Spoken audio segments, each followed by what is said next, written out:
How to fix Uber cannot cancel ride.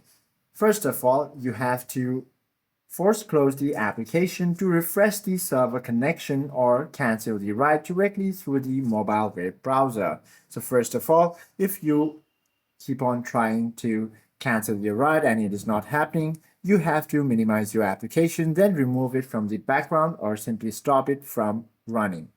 Then try relaunching it and also make sure that you have a strong Wi-Fi connection. If you don't have one, simply switch to your mobile data. And also try clearing the application's cache. Head backwards, open the app drawer or app gallery, look at the Uber application icon, long press it, then tap on this I option to access the app info panel. From here, go to the storage option, then proceed to clear the cache.